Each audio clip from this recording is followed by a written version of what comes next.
This is Johnny Blue Star. Welcome to Threshold, a global media event. Is the universe just a random dance of atoms, or is it a manifestation of a supremely intelligent architect? Can its purpose, or our purpose here on Earth, be adequately assessed? Can we commune with it, know its intentions, cooperate with its direction? Here, we define threshold as a gateway state of awareness, allowing mankind to cross into a place of real cognition. Threshold allows us to approach questions of higher reality through the door of experience, rather than mere belief. Welcome to Threshold, where we tear away the veil from commercial media, bringing our audience and participants into another realm of reality and enhanced communication.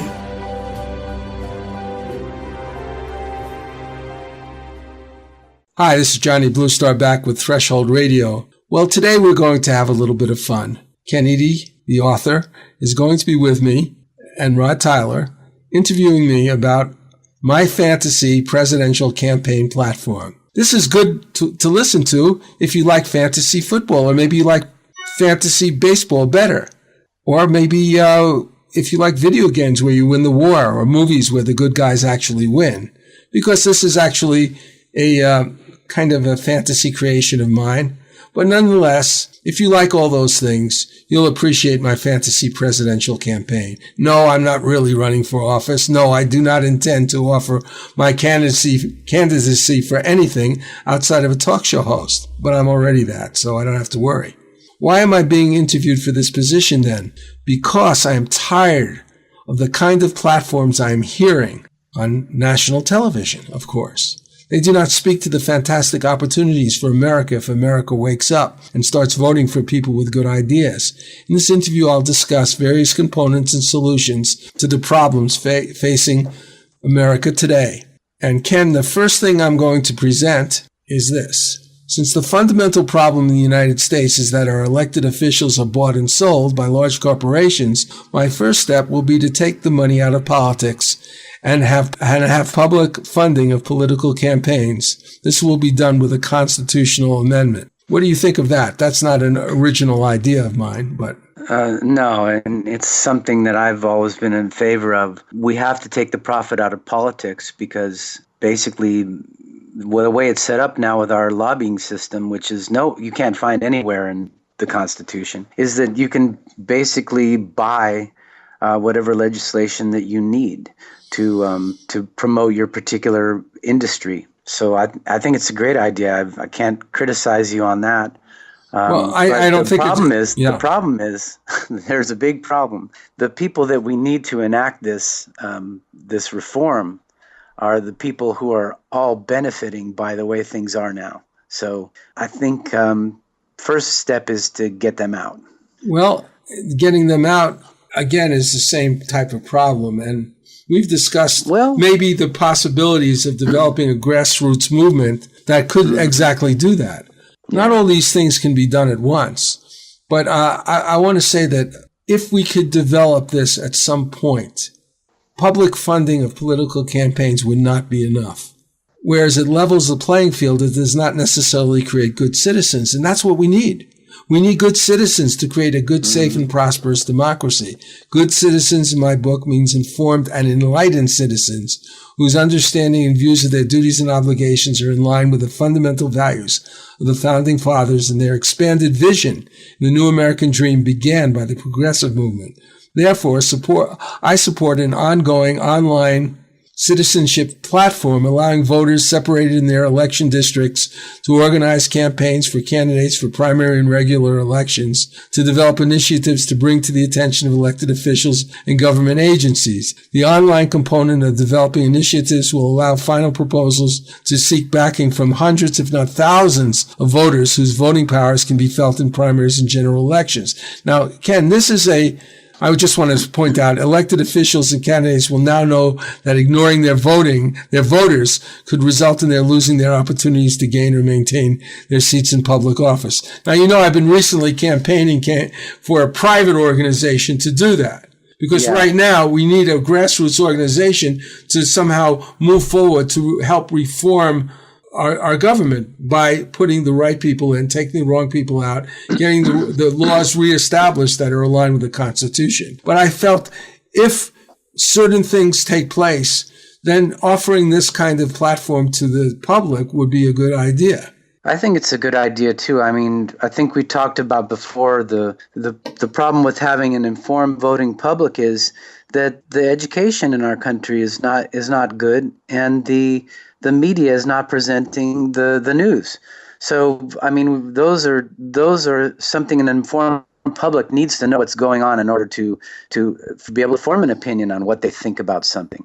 But I think this online, I mean, they're not going to get this from Facebook, obviously, right? No. I think an online system like you're proposing be a great idea, and I think it's an evolution of something that we already have the power of. Everyone now can email their congressman. Everyone now can petition using the modern technology. And instead of just walking from door to door saying, do you want to sign my petition? You actually can reach thousands and potentially millions of people through the internet. So I think we should move in that direction. I think we should start using the tools we have available to us now. On the internet, you can look and see how your congressperson votes on something, anything. And if you disagree with it, you can be armed with that information the next time you go to the voting booth. I mean, I remember when I first started voting, I'd look at the names and say, well, who are these people? You know, I don't know anything about them. And if you watch the news, you just hear about how the other guy is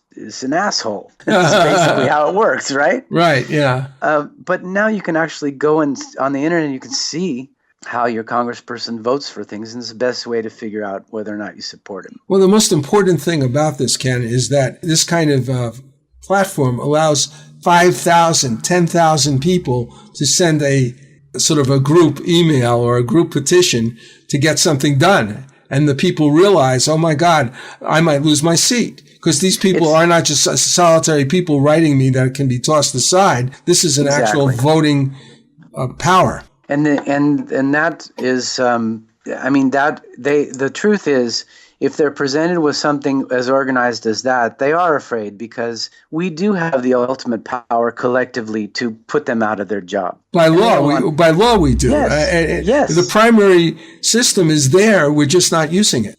No, we're not.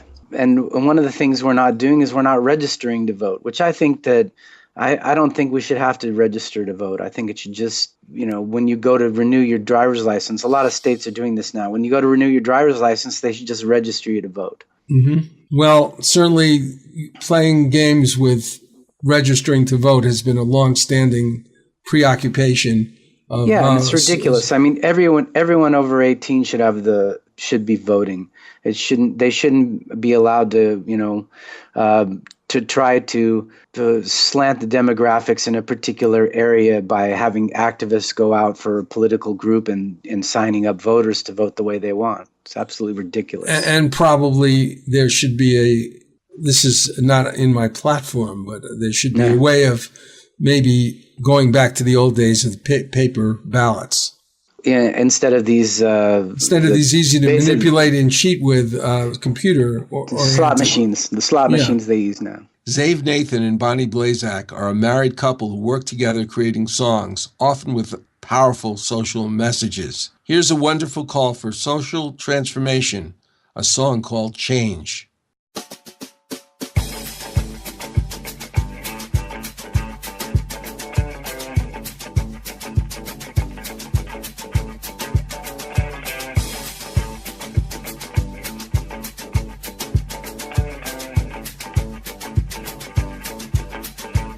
That in the midst of death, life persists. In the midst of untruth, truth persists. In the midst of darkness, light persists.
genuine peace, the kind of peace that makes life on earth worth living, the kind that enables men and nations to grow and to hope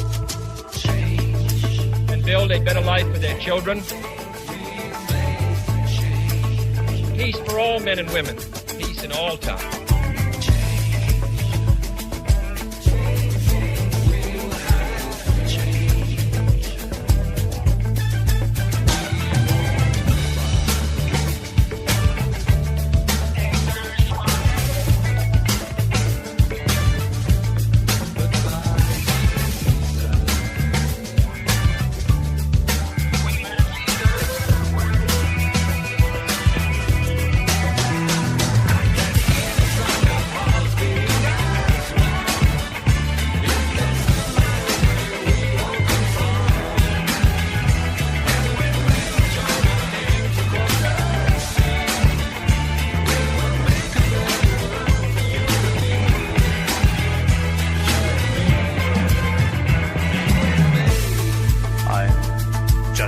One human being out of 6 billion human beings.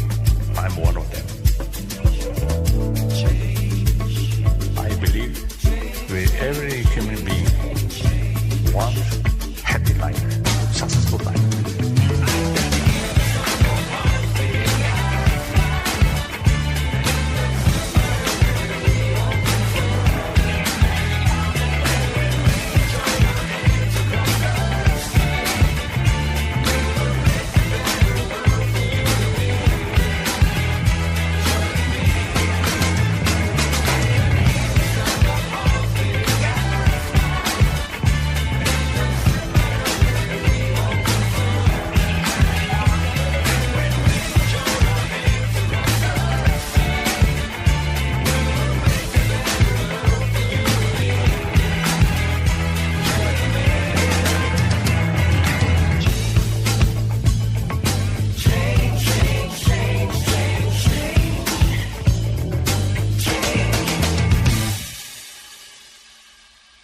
My company, New Galaxy Enterprises, is a California corporation specializing in the creation of media and promotional content. We are focused on original, innovative projects that are good for humanity. These projects could be nonfiction books or novels, fictional screenplays or documentary content, websites and website content, commercial advertising content for print, audio, or video products on the internet, television, or radio, musical scores for advertising, television, or film, video, audio editing, etc. We want to promote products and projects that support the environment, encourage a healthy experience in living, developing, nurturing, and useful technology, and offering platforms for positive, socially constructive entertainment or informative, transformative media. Our experience in creating a variety of products like this is rather vast, and we offer client-based and collaborative products, as well as the opportunity of active investors to join us in the creation and promotion of proprietary products, some of which are in latter stages of development. For more information, go to www.newgalaxyenterprises.com. That's www.newgalaxyenterprises.com. If you're interested in talking to us, just fill out the contact sheet and we will get back with you. Boots in Manhattan is a coming-of-age novel by Ray Boylan and Johnny Bluestar. It is about a young Tom Boots Raymond who grows up in New York in the 1940s who was a member of a street gang. My friends and I were about to start our own game of stickball when Rabbit Lacey, the head of the Rattlers, came up to us and tried to move in on our game. We were called Dwarves, the youngest members of the stupid gang. Hey, Kevin, I need you to get some gloves and some stuff I left at my place. No, this is our game. Hey, are you my good little dwarf or what? You've been calling me a dwarf since I was 6. We're not your personal slaves, pal. Hey, what is this? A dwarf rebellion? All right, big guy, we ditched the dwarf thing. We make you guys regular rattlers. No, it's too late. He looked at Jay and me. We looked away. Rabbit was now angry and he pushed Kevin hard with the palms of his hands. Kevin tried to ram him in the stomach, but he stepped aside, throwing Kevin into the curb where he fell to the ground, bleeding profusely at the knee. Still, he managed to get up. My street. Kevin shouted at Rabbit, pointing at him with an angry index finger. Find out more by Googling Boots in Manhattan, a 1940s coming-of-age novel, part 1 of the novel series The Foot Soldier by Ray Boylan and Johnny Bluestar. Google with the words Boots in Manhattan, Ray Johnny Kindle. That's Boots in Manhattan, Ray Johnny Kindle. Well, now the next part of my platform, it's certain components. It's not enough. So I'm really interested in you looking at the components and adding some things to it, because I'm concerned about owing, I don't know what it is now, $20 trillion. Oh, that's nice. Obama has done real well. Bush did great. In each of them getting more debt compiled in their administrations than all the others put together. And Obama has just broken records. Since our financial system now is buoyed up by the relentless printing of unsecured currency, we must remake our entire financial system. Congress must take back its power to control currency. The national debt situation must be solved by renegotiating the debt on various levels. Having creditor nations and the existing Federal Reserve and other creditors seriously downsize the debt to avoid national bankruptcy. We're going to have to we'll have to negotiate to some degree to downsize the debt. But one of the ideas that I had is the creation of an executive industrial advisory board that will provide management and technical support to various creditor nations in exchange for downsizing the debt and helping to boost their national economies by providing the technical and management solutions we were so great at before the failing trade agreements and lax trade protection policies robbed us of our potential. This board will consist of administrators paid by government and volunteer management and technical advisors that will offer their services to assist our country in neutralizing the debt. So we'll go to a country and say they have a certain industry and it's not real super competitive with ours. It's something that they could grow. We help them grow that industry. We give them technical information and management information and use our lost expertise. Our expertise is still there, but it's being wasted. Well, it's a great idea, but it's kind of like the idea of to fix something by making more bureaucracy, which it always grates me the wrong way. But I mean, basically, the problem in our country is financially is we're always talking about a free market system, and a free market system is a great concept, but we don't have that in this country. We have a system where the currency, which is the dollar, which is also the whole world's reserve currency. I mean, they're messing with the whole world's currency. Is regulated and by not even a governmental entity, by the Federal Reserve. And the government uses the Federal Reserve basically to keep prices high, to spur inflation is the way they like to run things, because if there's rampant inflation, then they can reduce the debt because the debt is costing them less to pay back in inflated dollars. So it's not really growing, it's being reduced, and they can go out and they can get us for more taxes so they can collect more money. And if you get a raise during an inflationary period like we have now, you get a raise. Yeah, the government's going to take some, so the government gets some of the money. But did you really get a raise?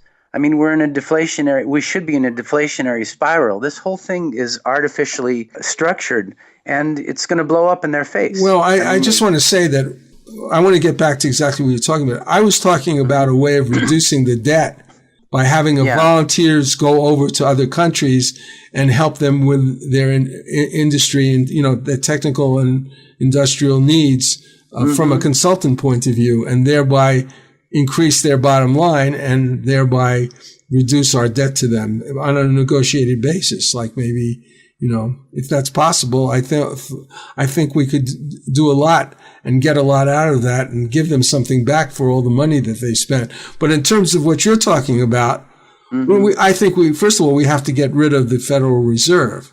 This has to be under the congressional oversight. Yeah, but again, I mean, that's how everything works now in the whole world. Well, that's what's in the central banks. That's wrong. That's what's in the Constitution. I'm talking about the printing of money now. Yeah, ridiculous. I mean, you're talking about what they've done is they've printed themselves out of the financial crisis by printing up money, putting the liability on the backs of the taxpayers, and giving out the money free because they lowered the interest rate to nothing. They just put it back up, a quarter of a point, but they lowered it to nothing, which means banks got free interest loans to bail them out of their problems. Then they could go ahead and foreclose on your houses and sell that real estate off and make a profit. And when you print money and you inflate prices, then of course you can go, if you owe $1 trillion, you're really paying, when you pay them the $1 trillion, you may be giving them $500,000. Exactly. Half the amount anyway, $500 billion. Well, yeah, that's the old trick, right? I'm not for that trick. I'm for getting rid of that trick. I agree. But in order to get rid, since the trick has already happened, we would have to renegotiate this debt, and we would have to, I'm not sure if currency should be totally backed by gold and silver or something, because those the precious metals, which I believe in completely, investing in and all that. Mm-hmm. But I do believe that the reality is that currency is really backed by the goods and services that are being provided. It's like it's like a reflection of that aggregate nature of what's really going on. That's true. I mean, that's what currency is, because it's what you can get in terms of goods and services. It's what you use to get that. And it's basically a barter system. But the dollar is a fiat currency. It's because the government says it's money that it's money. And they say and then basically they're determining what it's worth in a certain way. They're determining what it's worth. And I think, to go back to some kind of a gold standard would probably save the United States dollar. It doesn't have to necessarily be the way it was before. But, in the United States and Europe, of course, it belongs to other people. But we have the largest gold reserves in the world in safekeeping in the United States and Europe. So, we've been talking about the power of the United States and what they want to do with it. They've actually got power over that gold. So it's something that if the U.S. took the lead in going back to a gold standard, we could probably do something. Also, the International Monetary Fund is becoming very important in regulating currency. They're the ones that are bailing out all the euro crisis nations like Greece and Ireland and Iceland. I am for probably backing the currency with precious metals, with gold or silver, or even platinum has been spoken of. But I also feel like there's probably a more sophisticated real world way of doing it, but it would be extremely complex, because you're dealing with having to calculate the daily growth and change of goods and services and purchases and sales throughout the country on a daily basis. So we will say that I haven't solved this problem. No, it'd be, and the thing is, it's time to work on a solution of the problem right now, because right now we have the power over the entire world currency, because the dollar is the world currency. Well, let's just point out that the dollar it's not completely the world currency. No, it's the world reserve currency. There's secondary currency. There's several other currencies that are trade currencies now, like including the euro. The yuan is coming online in October of 2016, and there are some other less important ones perhaps that are there. But the yuan people are speaking of may be backed by gold. Well, you know why they're speaking about that? Because whenever there's unrest over the value of currency, what do central banks do? They buy gold, and China's been buying gold like crazy, and so is Russia. So these are the two countries that will be the leader in a revalued currency if we let them. So right now we don't have to let them. We're in the lead. But instead of doing what needs to be done, we're still being ruled by people who want to put more money in their pockets. So that's the problem. Let us take a break with a component of a song performed by Patricia Welch, which I wrote as a lyricist with Russian composer Edgar Ahrens. The song is called My Heart is Ready. The moon hangs low in the sky. I'm back again on this path. I scatter petals along down moonlight silver above.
It is the 15th century. El Tesoro de Cielo, a Spanish treasure ship, sends a scouting expedition to a strange island. Golden statues surrounding them prove the enormity of their find. Suddenly, hordes of ghoulish creatures with scaly green flesh and skeletal wings descend upon them from the sky. What do you think of this, Rufio? These creatures are fragile, Captain. We can take them with our swords. They seem supernatural. Who knows what powers they possess? Fallen angels, weakened by their treason. My God! Are you saying they're Nephilim, the devil's host? I'm saying, whatever they are, we can take them. Do any of you cowards dare join me? Up against sharp knife-like nails and hideous fangs, the men's swords rip into slimy green flesh. Though black blood pours copiously from their half-naked bodies, creatures miraculously persist. Can the crew survive this bloody, cursed battle? Find out more by Googling The Thrice Born, a new sci-fi supernatural novel by Carlos Lopez Avery and Johnny Bluestar. Google with the words Carlos Johnny Kendall, The Thrice Born. That's Carlos Johnny Kendall, The Thrice Born.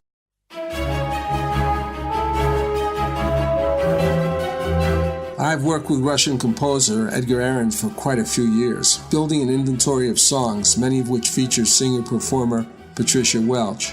We will soon be releasing these songs, components of an album and a musical in progress called Hadley's Castle. When Edgar and I first got together, I was amazed by the brilliance of his musical scores created for movies, TVs, and animations. Here is a sample of the work he did on the Russian TV series, available now on Amazon, called The Secret Agent's Memoir, which had 2 seasons. This score is called Escape and was created for the first season.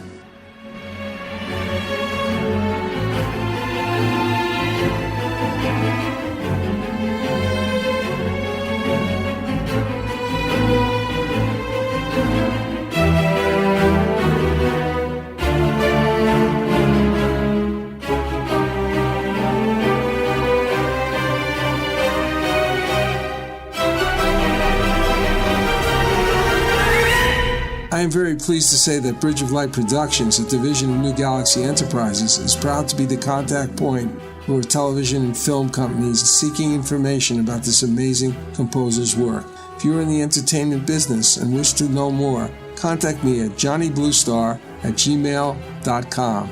That's johnnybluestar@gmail.com.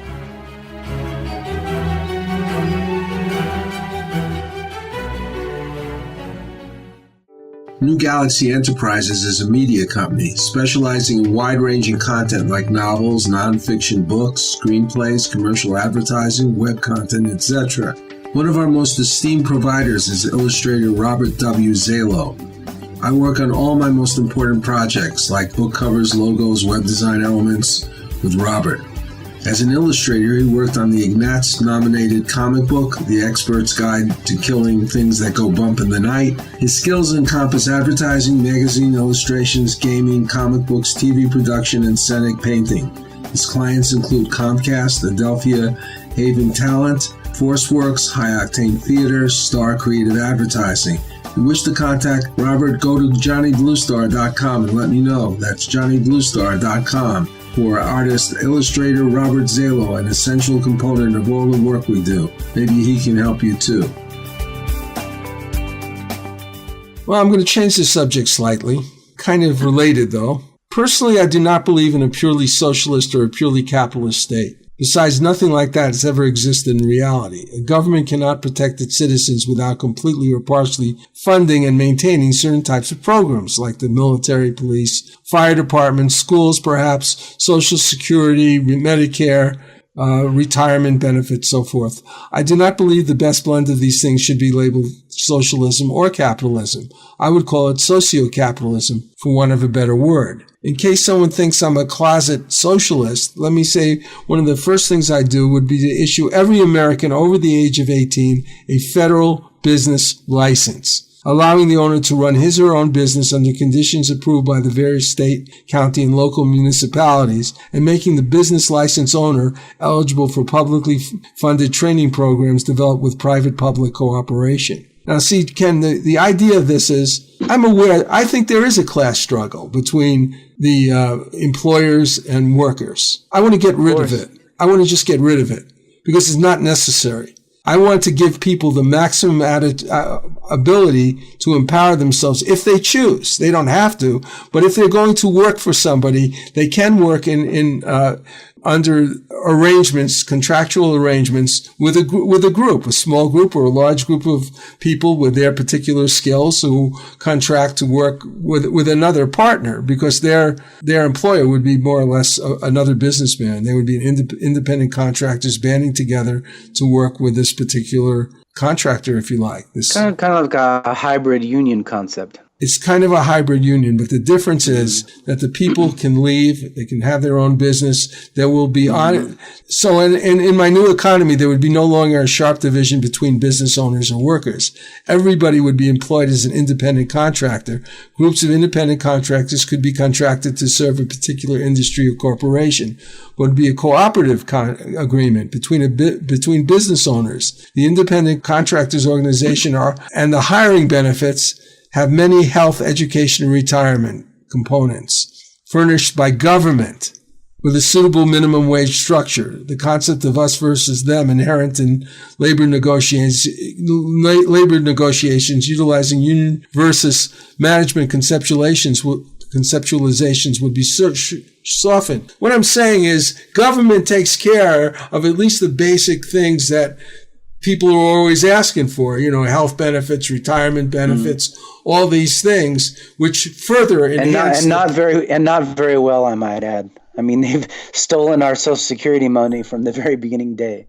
Yeah, and the government's stolen that, and it's also trying to destroy the power of unions, right? Right. Yes. So what I'm trying to say is that in this kind of concept, the government is furnishing these health, education, retirement benefits so that the companies can afford to employ these people without, small businesses can employ these people without having to worry about these extra charges, which are substantial. It's very hard it's not a joke that these small businesses can't afford to employ people because of these necessities of health insurance or something. And that's why they polarize the issue by saying that, small businesses can't afford the minimum wage. They probably could if the system wasn't against them. Exactly. So what I'm trying to do is say, they talk about democratic socialism.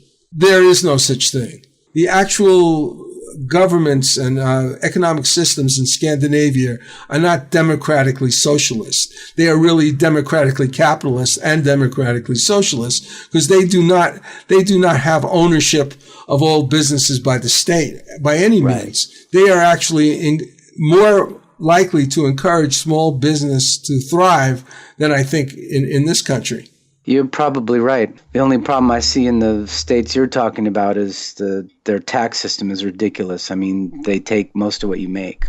You will have to figure out how to pay for it. Well, if you have education, retirement, health, you have all these incredibly good benefits that secure. Yeah, you're going to pay for it, and yes, that will downsize your income. How much? I don't know, because I haven't studied those countries, and maybe there's a lot of waste involved, or maybe there isn't. But I'm saying they are not countries that are really particularly democratically socialist. Then they're not, and they're not poor countries either. Yeah, they're socio-capitalist companies. Yes. They're with a balanced structure where the average citizen isn't feeling victimized in the same way, unless he's concerned about his salary. Right. So anyway, going back to that, government has a responsibility to protect its citizens, but it is also an obligation to provide them with opportunities for self-directed economic advancement. Economic freedom, the freedom to own and run one's own business, is a cornerstone of liberty that must be protected. In my view, capitalism and the entrepreneurial spirit are healthy, necessary, and beneficial human tendencies and must be protected by government. So I'm saying I want government to provide a lot of benefits, but I want to give them a business license and train them from the word go, not only to know about how to start and run a business, but how to manage credit. How does banking work? How does borrowing and lending money work? The nuts and bolts things that the average person who graduates high school knows nothing about. Doesn't know. Yeah. So falls into a trap a gigantic trap laid to them by these financial services companies, so that they can indebt them as soon as possible. Adding to that the student debt problem itself, student loan problem. My health proposal, and I'm going along with Bernie Sanders here, I believe that health care is an inalienable right, and government needs to step up. And yes, I believe it should be funded as it is in every major industrial country. But financing something like this is ridiculous when we do not just have some single payer system alone for a medical paradigm that is in itself broken. In other words, yeah, fine, single payer system for what we have now, I will therefore initiate a serious research program where medical research is fundamentally after solutions that do not kill people, have dangerous side effects, or are outrageously priced. The effects of this research will ripple into all into all matters related to the human environment, air, water, food, etc. Well, so I can't disagree with you on that one, Johnny. But you're also somebody interested in, in proper medical foundations too. Of course, and when I had a friend of mine that most of the time I live in Europe, but I was going back and forth between Europe and the United States, and a friend of mine said, "Well, why don't you sign up for Obamacare? You might save some money." Well, guess what? I wasn't going to save any money. It was going to cost me more. So we do need a system that doesn't dictate into the ridiculous system that's there now. Doesn't support it. I agree. We need what it's going to look like, I have no idea. What I'm also saying is not just the payer system, but it's the research that goes into what makes us better, what makes us healthier. Well, right now, I mean, we have to focus on clean supplies of water, clean supplies of food. I was saying that say we could actually have a single payer system. So what? If the medical paradigm is broken, what's the purpose? And why do I say it's broken? Because we're being served basically pharmaceutical products that are not very good for us. Products that have been often derived from natural medicinal substances, but in order to make them patentable, certain types of experiments have taken place and they've been proven to have some kind of effect, even though they're tremendously bad side effects often. What we need is a health solution that is not based on patents and confining the ability of people to sell medicinal products after spending billions of dollars on unnecessary research for synthetic products, when the original product, which they found, that is possibly an herb from the Amazon rainforest or some other especially known herb, and not doing the research on that, or whatever other types of health practices could be useful. Well, the whole key, Johnny, to this the problem is that the way the things are set up now, we have the health systems that are based on medicating us out of whatever particular symptom we have. Well, guess what? Most of these symptoms have been caused by. They've been caused by dirty water, bad food. Remember, we talked about in the show about my book, An Involuntary Spy, all about GMOs. These are not good for us. They also foster the use of more pesticides, which the government's approved, increasing the parts per billion that we're allowed to get in our system. They've approved us being poisoned more. So, and this is simply because our food. If they stop poisoning our food, then we won't need all these drugs to help us. Sure, we'll still need drugs there's advancements of drugs that are going to help certain conditions, but most of these things, allergies, intolerance to certain foods, cancers, most of these things are being caused by bad food and bad water. Yes, and I think that in order to do that, you would have to have regulatory agencies that are functioning for the people, to protect the people. And what we have actually, just to go a little bit aside from this particular point, we have regulatory agencies that are really serving industry, various industries in very callous and dangerous ways for the American people and for the rest of the world. They're doing it obviously, Johnny. It's not like they're sneaking through the back door. It's called the revolving door. Everyone can see them go into government, and everyone can see them go back out to the industry that put them in there, and back and forth, like Michael Taylor, who's been back and forth between Monsanto and the USDA and the FDA, and now he's the food czar. Well, yeah, a good name for him, food czar, and his boss is Monsanto.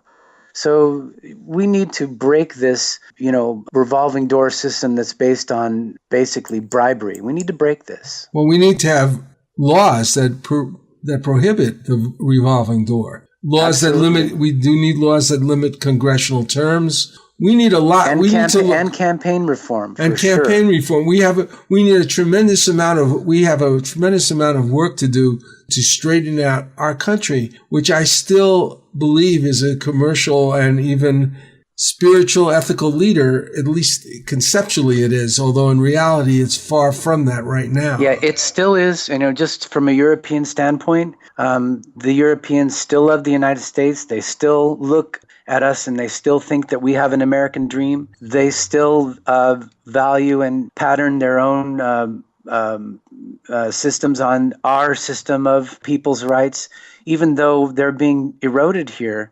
This system and this structure is still admired as the best system in the world. It's just that, why are we destroying it? Why are we destroying ourselves? That's the basic question.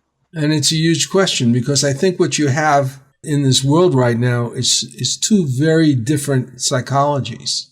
One of these is hopeful, logical, ethical, even spiritual, balancing self-interest with interest in others and community. The other is predatory, selfish, with a focus on self-aggrandizement and power.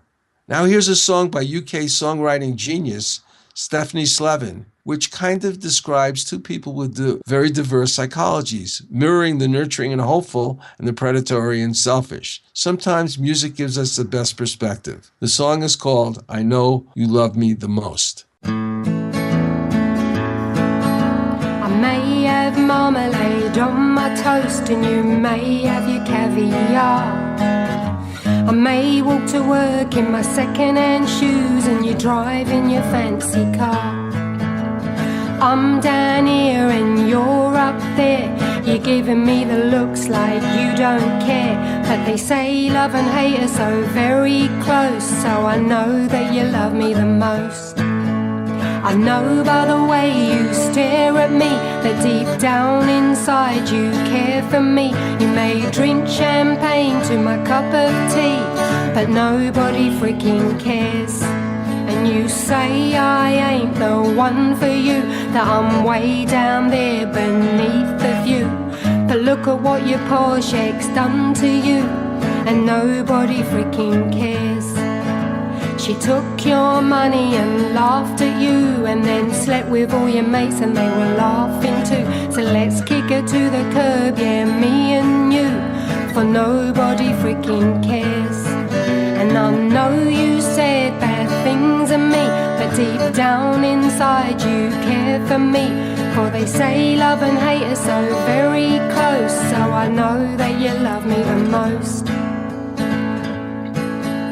You took to your drink and your one night stand, so please don't judge me by your own bad hand. Yeah, stand up straight, just be the man, for nobody freaking cares. And come down off your mighty horse and take a chance on me, and we'll run the course, and we'll show the bitch we don't do divorce, for nobody freaking cares. And I know you said bad things of me, but deep down inside you care for me. For they say love and hate are so very close, so I know that you love me the most. Yes, I know that you love me the most.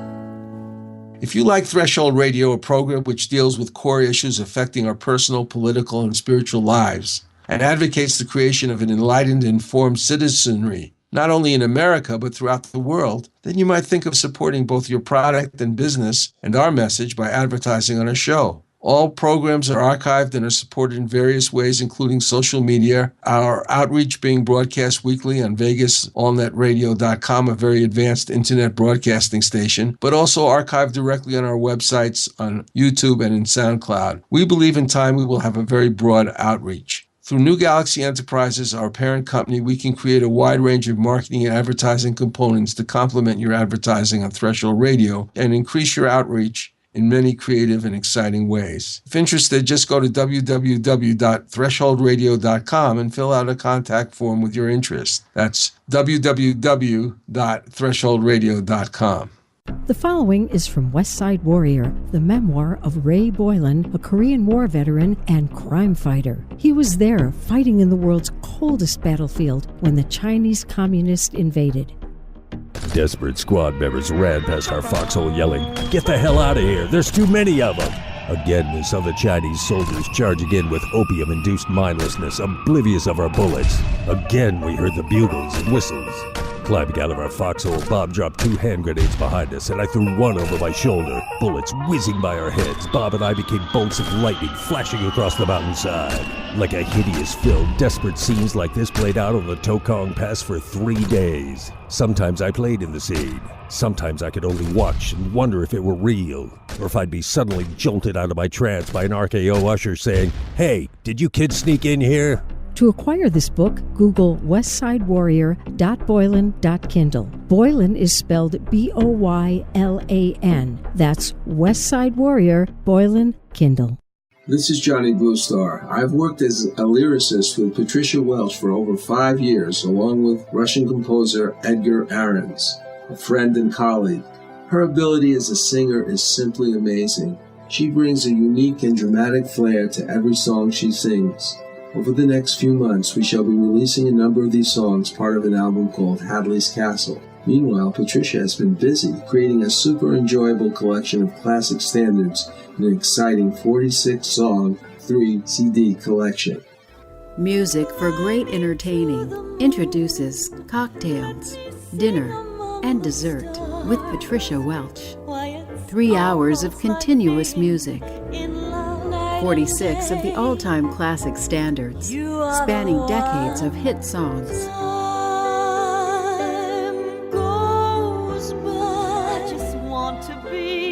Going to a friend's home for dinner? Cocktails, Dinner, and Dessert with Patricia also makes the perfect hostess gift. This 3-CD compilation is the perfect background music that sets just the right mood for any dinner party. I'm crazy for feeling so lonely. There was a boy, a very strange, enchanted boy. To purchase this album, just go to patriciawelch.com/CD. That is patriciawelch.com/CD. You won't be disappointed. We will now go out with Patricia Welch's rendition of La Vie en Rose by Edith Piaf, historically one of France's most important singers. You can find this and many other songs we have just mentioned on Patricia Welch's CD, Great Entertainment, Cocktails, Dinner, and Dessert with Patricia. Go to patriciawelch.com/CD if you're interested in purchasing the song. And now, La Vie en Rose.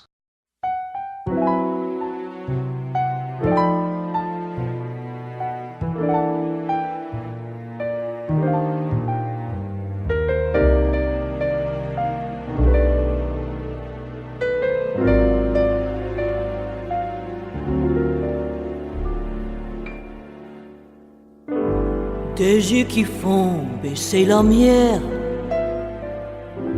un rire qui sous-perçait sa bouche. Voilà le portrait sans retouche de l'homme qu'elle a appartient.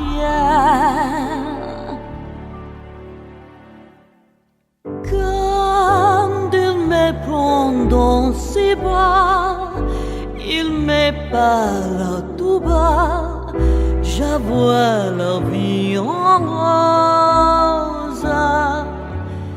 Il me dit des mots d'amour, des mots de tous les gens, et ça me fait quelque chose. Il est entré dans mon cœur, pas de bonheur dont j'ai connu la cause. Il a pour moi ma pluie dans la vie. Il me le dit, là j'aurais pas la vie.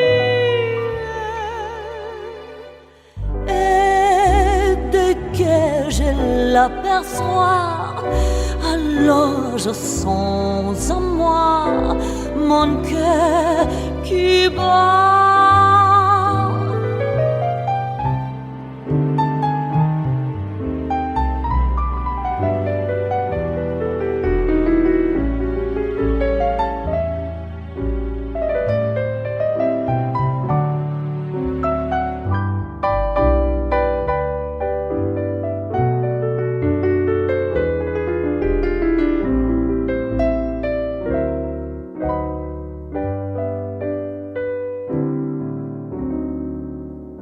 Des nuits de mon plume finie,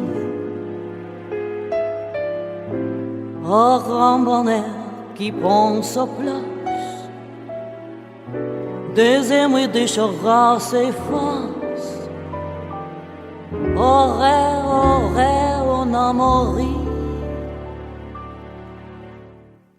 Quand il me prend dans ses bras, il me parle tout bas, je vois la vie en rose. Il me dit des mots d'amour, des mots de tous les jours, et ça me fait quelque chose. Il est entré dans mon cœur une part de bonheur dont j'ai connu la cause. Il a pour moi ma pluie dans la vie, il mélodie la joie par la vie. Et dès que je l'aperçois, alors je sens